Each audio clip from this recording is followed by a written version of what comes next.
All right, so this was our latest war in DC. I think I've talked earlier about bad wins and good losses. This was a loss, but it was actually a very good loss. We were seriously outgunned here. We had six high cities. The opponent had nine, so uh, they had another TH10 buried lower.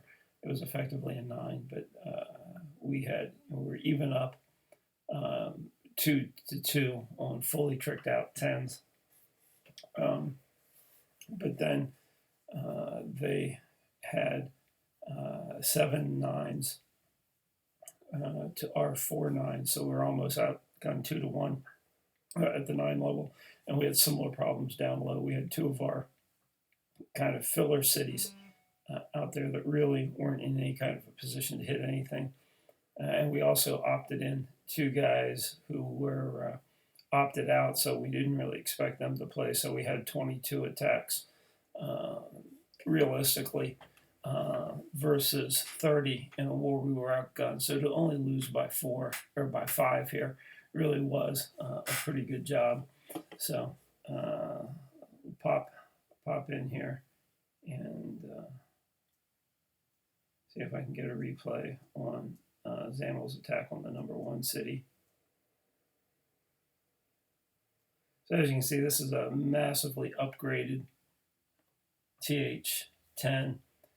Had gemmed both the heroes up to level 40. Walls were higher than I think any wall section we have. But Zamel's pretty much attacks anything up there.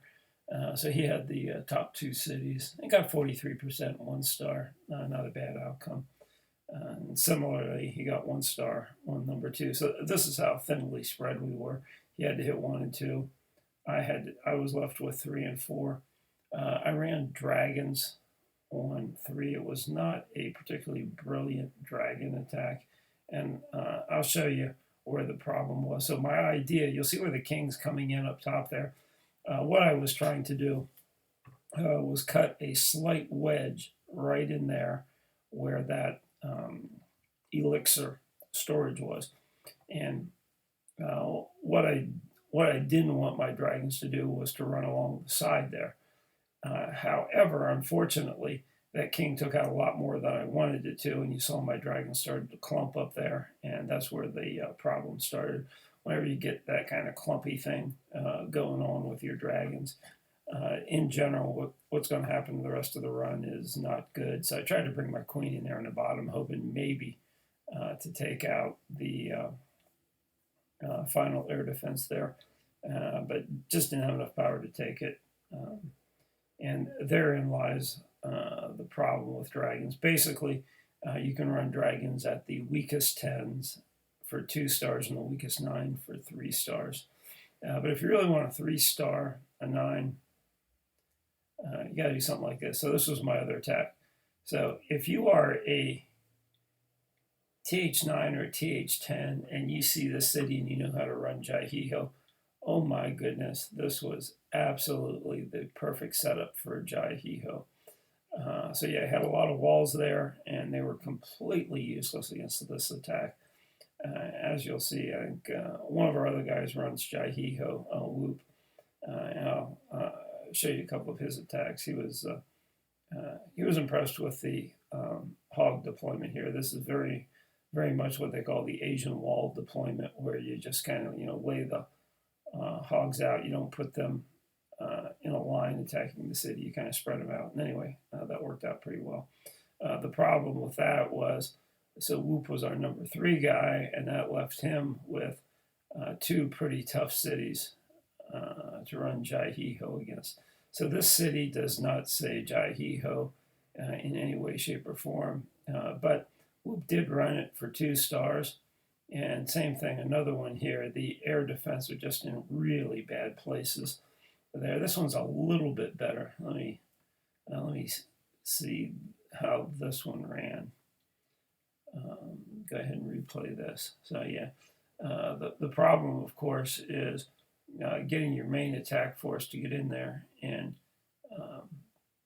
take out that first air defense.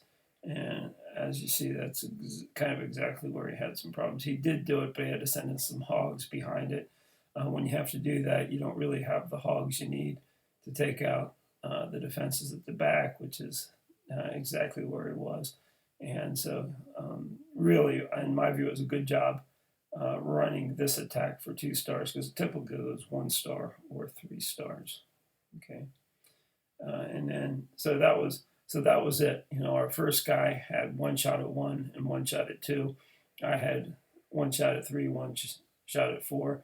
Our third guy, Whoop, had 1 shot at 5, 1 shot at 6. So as I said, we really were stretched out there. But here we were finally starting to clean up. So this was one of the 8s, and this is Sassoon. He dropped down on it with typical golem attack. Well organized, good use of the spells there, and knocked the city out pretty straightforward. And another one of our guys here, Abood, took out a couple of cities. So yeah, he took out 12 and 13. So yeah, a lot of pressure on our low guys. This is an oddball little city. He typically runs air, and that is what he's running there. So yeah, this is another one of these swirl swastika type cities. The idea being kind of to get ground troops to loop in and kill them while they're looping, which really should tell you do exactly what Abood did here and run air. So, okay, I said we got beat on this one, but really, considering how stretched thin we were, really was a good war. We're getting very close to the end of the push in DCA.